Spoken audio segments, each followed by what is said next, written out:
दोस्तों, आजकल आप न्यूज चैनलों और सोशल मीडिया प्लेटफॉर्म के द्वारा देख रहे होंगे कि कैसे राजनीतिक पार्टियां एक दूसरे पर भ्रष्टाचार के आरोप लगा रही हैं। हर एक राजनीतिक पार्टी अपनी तरफ से रोज एक नई कॉन्फ्रेंस करती है और कहती है कि हम कितने ईमानदार हैं और बाकी की पार्टियां कितनी बेईमान हैं। आज की वीडियो में हम बात करेंगे कि क्यों दिल्ली के उप मुख्यमंत्री मनीष सिसोदिया के घर पर सीबीआई की रेड पड़ी है, इसके पीछे क्या कारण है, और इन्हीं सब सवालों का जवाब हम आपको अपनी इस वीडियो में विस्तार से देने की कोशिश करेंगे। बने रहें हमारे साथ वीडियो के अंत तक। इससे पहले यदि आपने हमारे YouTube चैनल ज्ञान 101 को सब्सक्राइब नहीं किया है तो सब्सक्राइब कर लें और बेल आइकन दबा दें ताकि हमारे हर नए लेटेस्ट वीडियो की नोटिफिकेशन आपको मिलती रहे। दोस्तों, कुछ समय पहले आपने न्यूज और सोशल मीडिया प्लेटफॉर्म्स के द्वारा देखा होगा कि बंगाल में तृणमूल कांग्रेस के बड़े नेता के घर पर इनकम टैक्स का छापा पड़ा था और उनके घर से करोड़ों रुपए के सोने के गहने और कैश के रूप में मिले थे। उस मंत्री का नाम था पार्थ चटर्जी और उनकी सहयोगी अर्पिता शर्मा। इन दोनों के घर से करोड़ों की संपत्ति और करोड़ों रुपए के सोने के गहने मिले थे। सीबीआई के रेड में ऐसी ही कुछ समय पहले नेशनल कांग्रेस पार्टी की अध्यक्ष सोनिया गांधी और उनके बेटे कांग्रेस के सांसद राहुल गांधी पर भी नेशनल हेराल्ड मामले में लगातार 2 दिनों तक सीबीआई द्वारा पूछताछ की गई थी। और मीडिया चैनलों की खबरों के अनुसार देखकर ऐसा लग रहा था कि सारे विपक्षी पार्टियां भ्रष्टाचार से लिप्त हुई हैं।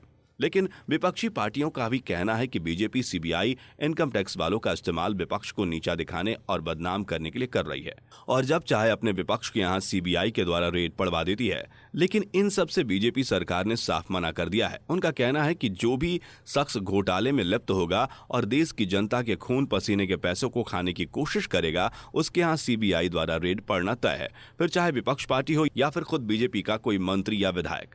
लेकिन इसी बीच दिल्ली उप मुख्यमंत्री मनीष सिसोदिया के ऊपर भी भ्रष्टाचार के नए नए आरोप लग रहे हैं और इसी बीच मनीष सिसोदिया के घर पर भी सीबीआई की रेड पड़ी है और मनीष सिसोदिया के घर के साथ साथ 20 और ठिकानों पर भी रेड पड़ सकती है। इसके जवाब में दिल्ली के उप मुख्यमंत्री मनीष सिसोदिया ने कहा है कि मैं सीबीआई का स्वागत करता हूं और वह जब चाहे मेरे घर पर आ सकते हैं, जो चाहे वो मुझसे पूछताछ कर सकते हैं। मैं खुद उनका पूरी तरह से सहयोग करने के लिए तैयार हूं। इसके अलावा उनका कहना है कि ना जाने मुझ पर कितने केस पहले भी लगे हुए हैं और ना जाने कितने भ्रष्टाचार के आरोप लगे हैं, लेकिन इससे कुछ नहीं मिला और अभी भी उन्हें कुछ नहीं मिलेगा और जल्द ही सच सबके सामने आ जाएगा।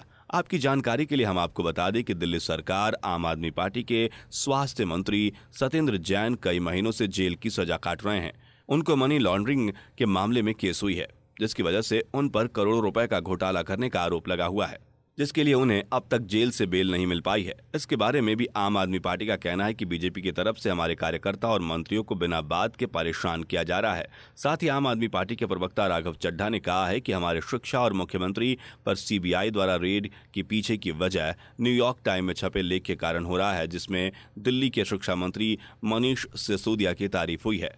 दोस्तों, आपको हम बता दें कि न्यूयॉर्क टाइम ने कुछ दिनों पहले ही अपने न्यूज़पेपर के फ्रंट पेज पर एक लेख छापा था और उस पेज पर आम आदमी पार्टी और मनीष सिसोदिया की जमकर तारीफ हुई थी। न्यूयॉर्क टाइम लेख के मुताबिक जब से दिल्ली में शिक्षा मंत्री मनीष सिसोदिया बने हैं, तब से दिल्ली की शिक्षा विभाग काफ़ी अच्छा हो गया है। स्कूल की इमारतों से लेकर स्कूल की शिक्षा पहले से काफ़ी बेहतर हुई है। दिल्ली के स्कूल्स के शिक्षक सही समय पर स्कूल आते हैं और अपने समय पर जाते हैं। आम आदमी पार्टी का कहना है कि बीजेपी को इस लेख से परेशानी हो रही है कि अमेरिका जैसे बड़े देश के एक बड़े से न्यूज़ चैनल ने आम आदमी पार्टी के नेता और आम आदमी पार्टी की जमकर तारीफ कैसे कर दी, इसलिए बीजेपी हम पर भ्रष्टाचार के आरोप लगा रही है। और इसी बीच दिल्ली के मुख्यमंत्री अरविंद केजरीवाल ने एक प्रेस कॉन्फ्रेंस की और बताया कि हम भारत को कैसे नंबर 1 बनाना चाहते हैं। इन सब में रोड़े डालने का काम बीजेपी की तरफ से हो रहा है। हम देश के लिए कुछ अच्छा करना चाहते हैं, लेकिन बीजेपी हमें करने नहीं दे रही है। इसके अलावा दिल्ली के मुख्यमंत्री अरविंद केजरीवाल ने अपने सोशल मीडिया अकाउंट पर एक ट्वीट किया है, साथ ही एक नंबर भी शेयर किया है। उन्होंने देश की जनता से सपोर्ट मांगा है। इसके विपरीत दिल्ली के उप मुख्यमंत्री मनीष सिसोदिया के ऊपर लिकर पॉलिसी को बनाने के पीछे भी बहुत सारे भ्रष्टाचार के आरोप लगे हैं। तो चलिए अब हम अपनी वीडियो में आगे बढ़ते हैं और आपको बताने की कोशिश करते हैं कि आखिर ये लिकर पॉलिसी है क्या। आपकी जानकारी के लिए हम आपको बता दें कि साल 2021-22 में दिल्ली सरकार न्यू लिकर पॉलिसी लेकर आई थी, जिसको अब दिल्ली सरकार ने वापस भी ले लिया है। इस पॉलिसी के तहत दिल्ली सरकार शराब खरीदने का अनुभव बदलना चाहती थी। इस नई नीति के तहत दिल्ली में बार, रेस्टोरेंट, क्लब रात 3 बजे तक खुले रहने चाहिए और 3 बजे तक वहां ग्राहकों को शराब परोसे जा सकते हैं। इस नीति के लागू होने के बाद दिल्ली के कुल 32 जोन में शराब की कुल 850 दुकानों में से 650 दुकानें खुल गई थी। दिल्ली सरकार का कहना था कि इससे राज्य का राजस्व बढ़ेगा, लेकिन दिल्ली के उपराज्यपाल वीके सक्सेना का कहना है कि नई एक्साइज पॉलिसी के तहत टेंडर में जानबूझकर खामियां छोड़ी गई हैं ताकि लाइसेंसधारियों को अधिक से अधिक फायदा पहुंचाने की कोशिश की जाए। इसके अलावा दिल्ली के उप मुख्यमंत्री मनीष सिसोदिया के ऊपर इल्जाम लगाया गया है कि इस नई पॉलिसी के तहत दिल्ली में शराब के बहुत छोटे विक्रेता अपनी दुकान बंद कर चुके हैं और उनका कहना है कि दिल्ली सरकार बड़े दुकानदारों को फायदा पहुंचा रही है और ग्राहकों को भी भारी डिस्काउंट दे रही है, जिससे छोटे व्यापारियों को काफी घाटा हो रहा है। आरोप लगाया गया है कि शराब बेचने वालों के लाइसेंस फीस माफ करने से सरकार को 144 करोड़ रुपए का नुकसान हुआ है। एक्साइज डिपार्टमेंट मंत्री के तौर पर मनीष सिसोदिया ने इन प्रावधानों की अनदेखी की है। इसके अलावा बीजेपी ने आरोप लगाया है कि दिल्ली सरकार ने एलजी से पूछे बिना ही इस पॉलिसी को अप्रूवल कर दिया है और सारी पॉलिसी को आगे फॉरवर्ड भी कर दिया है। बीजेपी का आरोप है कि दिल्ली सरकार ने शराब बेचने वालों की फीस को माफ करके बिडिंग प्रोसेस से ज्यादा पैसे में शराब कारोबारियों को ठेके बेच दिए हैं। हाल ही में दिल्ली में शराब के ठेकों पर एक शराब के बोतल के साथ एक शराब फ्री मिल रही थी। इसी का हवाला देते हुए बीजेपी ने इसी विषय को लेकर कुछ दिनों पहले प्रेस कॉन्फ्रेंस करके मीडिया के सामने बताया था कि इन सब में आम आदमी ने इस ब्लीडिंग प्रोसेस और लिकर पॉलिसी में बहुत बड़े पैमाने पर घोटाला किया है और दिल्ली को मुफ्त खोरी की आदत लगा दी है।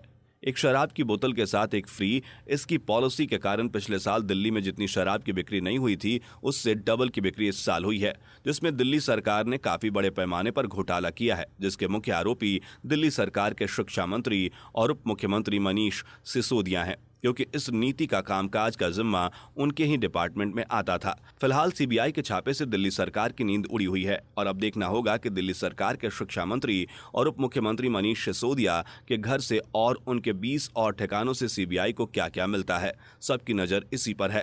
तो दोस्तों, ये थी ये वीडियो। क्या आखिर दिल्ली के मुख्यमंत्री और शिक्षा मंत्री मनीष सिसोदिया के घर पर सीबीआई का छापा क्यों पड़ा है और इसके पीछे का क्या कारण है? उम्मीद करता हूं कि आपको हमारी ये वीडियो पसंद आई होगी। अगर आपको हमारी ये वीडियो पसंद आई है तो वीडियो को लाइक और अगर आप चैनल पर नए हैं तो चैनल को सब्सक्राइब करना ना भूलें। अपने दोस्तों के साथ वीडियो को शेयर करें। मिलते हैं दोस्तों अपनी अगली वीडियो के साथ, तब तक के लिए धन्यवाद। Thanks for watching.